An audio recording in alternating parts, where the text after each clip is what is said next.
Actually, there are several ongoing activities concerning biodiversity, but at the same time, from the part of the governments, but also from the part from institutions that are quite active on the Asia-Pacific region. However, there are many issues, such as the lack of data and the lack of capacity how to use this data.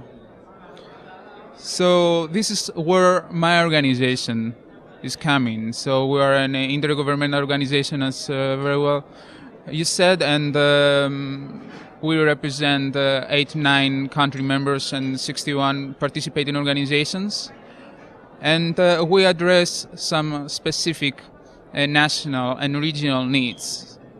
So we are organized over 9 societal benefit areas, as we call them, on forest, agriculture, energy, disasters, climate change, and biodiversity. And biodiversity is a very important one. The main mechanism in order to address some specific biodiversity issues is the GeoBond. BOND stands for Biodiversity Observation Network. That it has already a fruitful relation with CBD over the last 3 years. And this includes, for instance, the development of essential biodiversity variables. So what we do now, we bring on board also the other activities, the other products. For instance, we have the GeoGLAM initiative for agriculture that is supported by the G20. And they produce some products that could be used by the biodiversity community. Also, we have the forest activity called GFOI, Global Forest Observation Initiative, that produce also some forest products.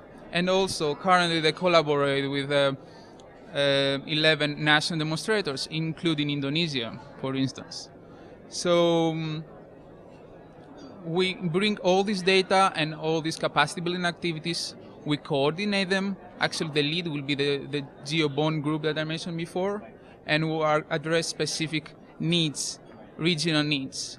And we have an Asia Pacific GEOS, so this is what we try to develop, the global Earth observation system, but as I said, we address specific needs, so we have Asia Pacific GEOS, but also there is the Asia Pacific BOND, specifically for biodiversity activities. Right. So as you mentioned before, the Asia Pacific, through this BOND, all the other tasks with the specific biodiversity concern activities will contribute to the biodiversity management and policy formation and anything the region needs. Brilliant.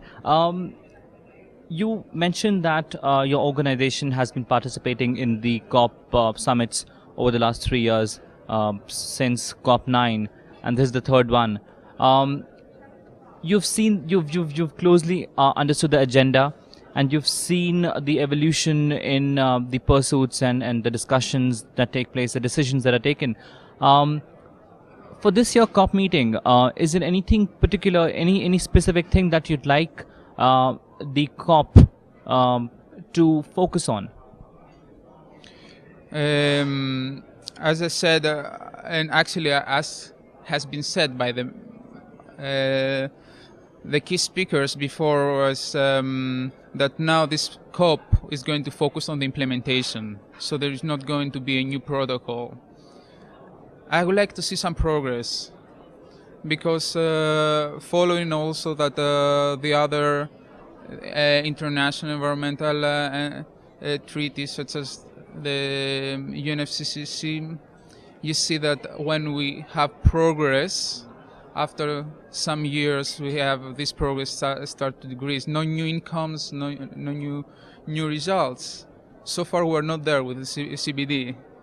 And it's good that has been agreed to focus on the implementation of the targets, of the Aichi targets, than to go to something new. And we close collaborate with the CBD Secretariat, and so what I described before, it's of course in collaboration with the CBD Secretariat in order to address this issue on the implementation of the Aichi targets.